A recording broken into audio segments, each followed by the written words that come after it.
తెలంగాణ రాష్ట్ర ప్రభుత్వం ఎన్నికల సమయంలో వికలాంగుల సమాజానికి మరియు ఆసరా పెన్షన్దారులందరికీ ఎన్నికల సమయంలో ఇచ్చిన హామీలను గాలిపోయేసింది.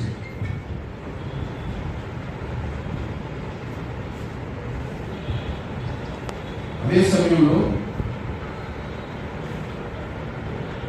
ఎన్నో అంశాల మీద ప్రభుత్వాన్ని నిలదీసే ప్రతిపక్షాలు కూడా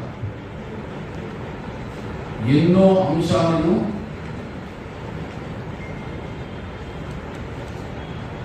ప్రభుత్వ వైఫల్యాలను ఎండగడుతున్న ప్రతిపక్షాలు కూడా వికలాంగుల సమాజానికి ఆసరా పెన్షన్దారులందరికీ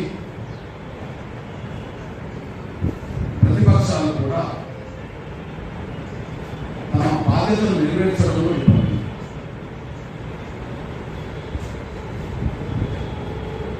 హామీలను గాలికొదిలేసింది ప్రభుత్వం అయితే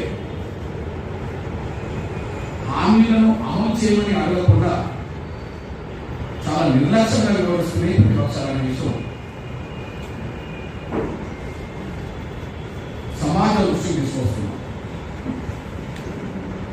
ఎన్నికల సమయంలో అధికార పక్షం వికలాంగులకు ఆసరా పెన్షన్దారులకు హామీలు ఇచ్చింది, ఓట్లేయించుకున్నది.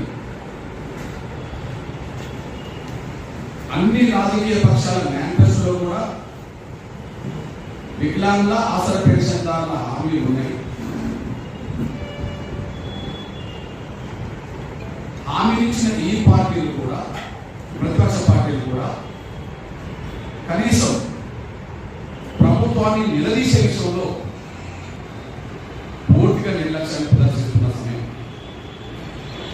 అంటే అధికార పక్షం ఓట్లు వేసుకొని గాలి కుదిరేసి హామీలు అమలు చేయడంలో ప్రతిపక్షాల పార్టీలు కూడా వీళ్ళకు హామీలు ఇచ్చినాయి, వీళ్ళ అంశాలను లేవనెత్తడానికి మాత్రం నిర్లక్ష్యం చేసినాయి. అధికార పక్షం ఓట్లేసుకున్నది, ప్రతిపక్షం ఓట్లేసుకున్నది. కానీ హామీని అమలు చేయడంలో విఫలమైంది అధికార పక్షం, హామీని ప్రభుత్వాన్ని గుర్తు చేయడంలో విఫలమైంది ప్రతిపక్షం. ఇట్లాంటి సమయంలో మళ్ళీ వికలాంగుల పోరాట సమితి ఆధ్వర్యంలో వికలాంగుల సంక్షేమం కోసం అభివృద్ధి కోసం పాటుపడే సంఘాలే మళ్ళీ మా సమస్యలు మేమే పరిష్కరించుకుంటాం,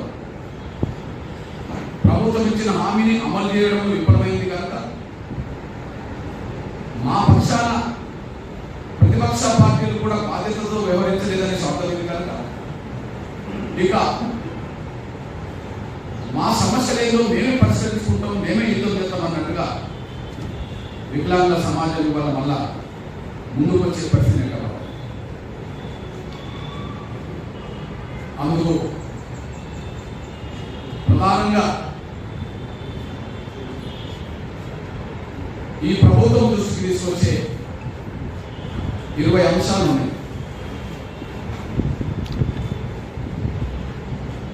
తెలంగాణ ప్రభుత్వం దృష్టికి తీసుకొచ్చే 20 అంశాలు ఉన్నాయి. ఈ 20 అంశాల్లో మొదటి అంశాలను మీ దృష్టికి తీసుకొచ్చి మిగతా 20 అంశాలను నేరుగా అతి త్వరలో మంత్రిని కలిసి సంబంధిత శాఖ మంత్రి సోదరుడు అడ్లూరు లక్ష్మణ్ కుమార్ సంబంధిత మంత్రిగా ఆయన బాధ్యతలు చేపట్టింది కనుక 2 రోజులు మంత్రికి ముందే ఈ 20 అంశాలతో కూడిన విలేజ్ మొత్తం చేస్తాం. మంత్రికే ఈ 2 రోజుల్లో ఈ 20 అంశాలతో కూడిన విలేజ్ మొత్తం చేస్తాం. ఈ 20 అంశాలతో కూడిన విలేజ్ మొత్తం మీద చర్చిస్తాం.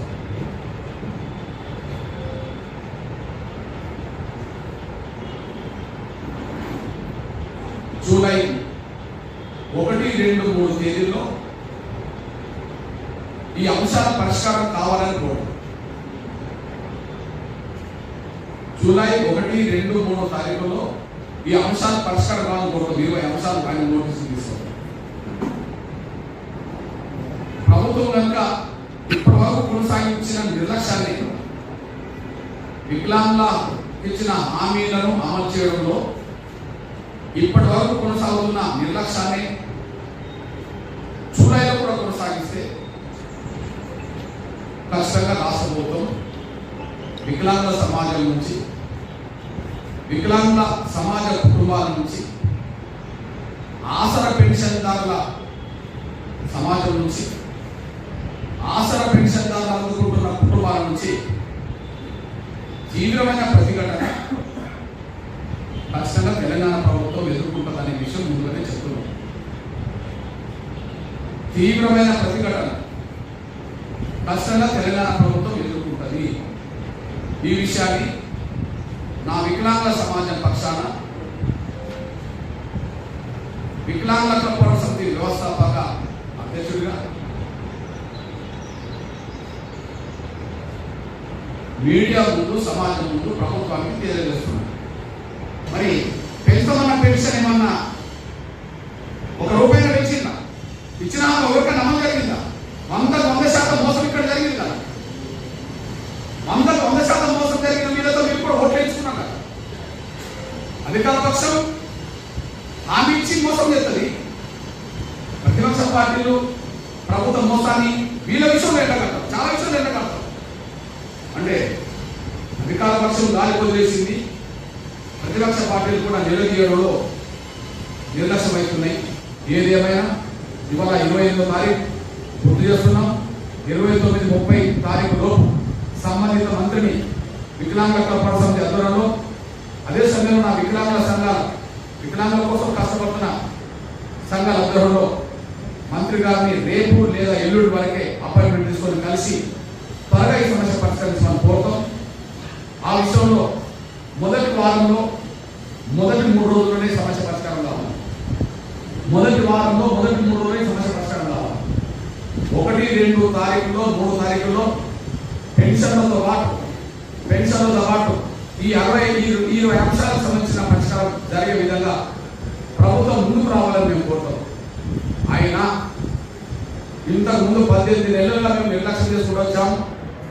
18 నెలలుగా మేము నిర్లక్ష్యం చేసిన హామీలను అమలు చేయకపోయినా మాకేం కాలేదని ప్రభుత్వం ముండితనంతో ఉంటే మాత్రం సీరియస్ ప్రతిఘటన వికలాంగ సమాజం నుంచి, ఆసరా పెన్షన్దారుల నుంచి, వికలాంగ సమాజ కుటుంబాల నుంచి, ఆసరా పెన్షన్దారుల కుటుంబాల నుంచి సీరియస్ ప్రతిఘటన రేవంత్ రెడ్డి గారి సర్కారు ఎదుర్కోవాల్సి వస్తుంది.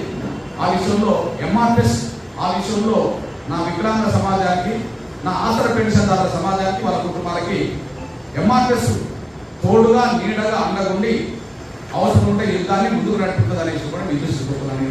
ఈ విషయంలో 4వ తారీఖు, 1, 2, 3 తారీఖుల్లో కనుక ఈ 20 అంశాలను ప్రభుత్వం దిగొచ్చి పరిష్కారం చేయకపోతే 4వ తారీఖున హైదరాబాద్లోనే ఖచ్చితంగా విహెచ్ఎస్ మరియు వికలాంగ సంఘాలు దాదాపు 15 నుంచి 20 సంఘాలు ఉన్నాయి. అదనంగా వికలాంగుల కల్పన సమితి ఒక బలమైన ఉద్యోగ సంస్థతో పాటు వికలాంగుల కోసం, వికలాంగుల సంక్షేమం కోసం కష్టపడే ఒక 15-20 సంఘాల డెలిగేషన్ కూడా పిలిపించుకొని భవిష్యత్ కార్యక్రమం రూపొందిస్తాం.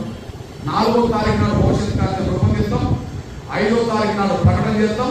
భవిష్యత్ ఉద్యమం సీరియస్గా నడుపుతాం. ఏది ఏమైనా భవిష్యత్ ఉద్యమే మళ్ళీ ఒకసారి మేము ప్రకటిస్తే ఖచ్చితంగా అది రేవంత్ రెడ్డి గారి సర్కార్ ఖచ్చితంగా ఈ వికలాంగుల ఆసరా పెన్షన్దారుల నుంచి, కుటుంబ సభ్యుల నుంచి తీవ్రమైన ప్రతిఘటన ఎదుర్కొనే దిశగానే మా ఉద్యమ కార్యాచరణ ఖచ్చితంగా ఉంటుంది. ఆ పరిస్థితులు కొని తెచ్చుకోవద్దని చెప్పి నా వికలాంగుల సమాజం పక్షాన ప్రతిపక్ష పార్టీలు మాట్లాడకపోవచ్చు. వికలాంగుల సమాజాన్ని మోసం చేసినా మమ్మల్ని ఎవరు గట్టిగా అడగలేదు కదా అని చెప్పి ప్రభుత్వం అనుకోవచ్చు. ఇంతకాలం జరిగింది. ఇక ముందు మీరు అదే ఆలోచనతో ఉంటే మాత్రం ఖచ్చితంగా మీరు మూల్యం చెల్లించుకునే విధంగానే, ప్రతిఘటన ఎదుర్కొనే విధంగానే, మీరు మూల్యం చెల్లించుకునే విధంగానే మా భవిష్యత్ పోరాట రూపాలు ఉంటాయనే విషయం కూడా రేవంత్ రెడ్డి గారు మర్చిపోదని ముఖ్యమంత్రి గారికి సోదరు రేవంత్ రెడ్డి గారికి విజ్ఞప్తి చేస్తున్నా. నా వికలాంగ సమాజం పక్షాన ఆసరా పెన్షన్దారుల పక్షాన గుర్తు చేస్తున్నా. వాళ్ళందరి పక్షాన రేవంత్ రెడ్డి గారి సర్కారును హెచ్చరిస్తున్నా. వెంటనే పరిష్కరించండి, లేకపోతే మూల్యం వేయించుకుంటారని ప్రతి